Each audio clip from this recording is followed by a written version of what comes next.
Bueno, bideo honetan egingo ditugu bi ariketa erroak erabiliz idazteko adierazpen bat berreketak erabiliz idazteko eta aldrebes. Bai? Beste bi berreketa eran daudenak errokin idazteko. Principios metoda nahiko simplea da, Hau da, erro bat zelan izenan ipini berreketa eran.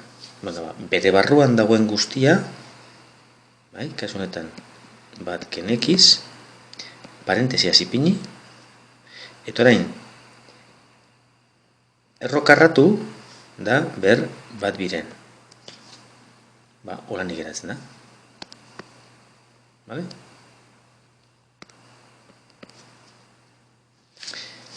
Zegeren kasuan jarretuko dugu errotik berredurara pasateko. Vale? Bata kanpun dago. Beraz, bat ken, erro kanpuan dagoenez ez dago arazorik. Erro barruan dagoena da 3x. 3x dana parentartean, eta erro karratua denez, bat biren.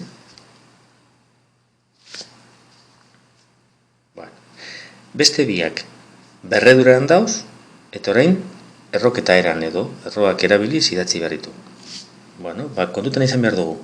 Berretzaileak afektatzen dio bakarrik bere azpian dagoen zenbakiari edo letrari. Bateri baino gehiagori afektatzeko guzti hori parentesi artean egon beharko zen. Eta orduan, parentesi osoa sartuko genuen erro barruan. Kasu honetan, bi hau ez dago berbi bosten. Beraz, ez dago erro barruan. Beraz, bi kanpuan. Eta erro barruan dagoena da ekiza. Beraz, erro. Errotzailea zein? Izendatzailea. Bost.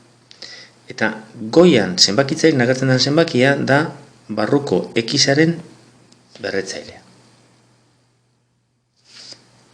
Deren kasuan, minusa eta irua bi eren dauz. Beraz, minus iru erro barruan ipiniko dugu. Osorik. Torain, errotzailea, iru. Eta berretzailea barrukoa, bi. Kontuz, ze minus iru berbi ipintzen baduzue, minusa ez doia biaz, ez dago afektata biarekin. Orduan, bieren minusiruaren berretzailea denez, minusiru dago berbi osorik. Eta hemen, logikoa da, minusiru berbi, bai da, behatzi edo iru berbi ez, positibo bertzen da, beraz, iru berbi edo behatzi itzi amaieran.